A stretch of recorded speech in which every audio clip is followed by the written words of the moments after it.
Hello guys, welcome back to my YouTube channel. और आज हम बात करेंगे एनएचपीसी यानी National Hydro Electric Power Corporation Limited की तरफ से आए हुए ट्रेनी इंजीनियर और ट्रेनी ऑफिसर रिक्रूटमेंट 2024 के बारे में। तो इसमें कुल मिलाकर 269 वैकेंसीज है। जी हाँ गाइस, 269।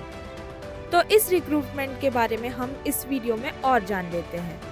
तो सबसे पहले हम स्टार्ट करते हैं इसके इम्पोर्टेंट डेट्स के बारे में। तो ये एप्लीकेशन को भरने का स्टार्ट डेट है 6 मार्च 2024 और लास्ट डेट है 26 मार्च 2024। तो जैसे कि आप जानते हैं कि ये इनके पोर्टल पर लाइव हो चुका है और आपको ये फॉर्म 26 मार्च 2024 के पहले ही भरना होगा। अब हम बात करेंगे इसके एप्लीकेशन फीस के बारे में। तो ये दो कैटेगरी में डिवाइडेड है। फर्स्ट है अनरिजर्व्ड ईडब्ल्यूएस ओबीसी। तो इन कैटेगरी के लोगों को 708 रुपीज़ भरने हैं। और सेकेंड कैटेगरी में आते हैं SC ST PWBD ex serviceman women. इनको कुछ नहीं भरना है, यानी इनका एप्लीकेशन फीस है 0।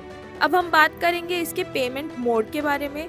तो आप इसे ऑनलाइन भर सकते हो, यानी आपका UPI, net banking, credit, debit card, आप ये सारे माध्यम के थ्रू भर सकते हो। अब हम बात करेंगे इसके वैकेंसीज के ब्रेकडाउन के बारे में। तो इसमें कई सारे पोस्ट अवेलेबल है। तो फर्स्ट आता है ट्रेनी इंजीनियर सिविल। तो इसमें 91 पोस्ट अवेलेबल है। सेकंड आता है आपका ट्रेनी इंजीनियर इलेक्ट्रिकल में। तो उसमें 72 पोस्ट की ओपनिंग्स है। थर्ड आता है ट्रेनी इंजीनियर मैकेनिकल। उसमें 74 पोस्ट की वैकेंसीज है।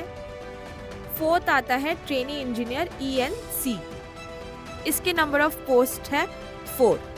फिफ्थ आता है आपका ट्रेनी इंजीनियर या ट्रेनी ऑफिसर इन आईटी। तो इसकी नंबर ऑफ ओपनिंग्स है 19। फिर ट्रेनी ऑफिसर इन जियोलॉजी। तो इसकी नंबर ऑफ पोस्ट है सिर्फ 3। और लास्ट में आता है आपका ट्रेनी इंजीनियर या ट्रेनी ऑफिसर इन एनवायरनमेंट। तो इसकी नंबर ऑफ वैकेंसीज है 06। तो इस सब को मिलाकर टोटल होता है 269, यानी 269 वैकेंसीज। अब हम बात करते हैं इसके एज लिमिट के बारे में। तो इसे अप्लाई करने की मिनिमम एज है 18 ईयर्स और मैक्सिमम एज है 30 ईयर्स। यानी आप 18 ईयर्स से 30 ईयर्स के बीच में रहोगे तो आप ये फॉर्म भर सकते हो। और एक एज लिमिट के बारे में मैं इंसाइट दूँ तो गवर्नमेंट ने एज रिलैक्सेशन भी अप्लाई कर दिया है। तो आप इसके ऑफिशियल पेज पर जाकर ये चेक कर सकते हो। अब बात करते हैं इसकी क्वालिफिकेशन के बारे में।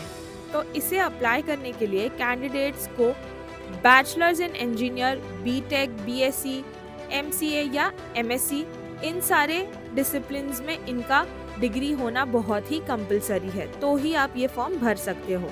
और सेकेंडली, आपको इन सारे डिसिप्लिन्स में 60% होना काफ़ी इम्पॉर्टेंट है। तो ही आप एलिजिबल हो और वो एक रिकॉग्नाइज्ड यूनिवर्सिटी से होना चाहिए।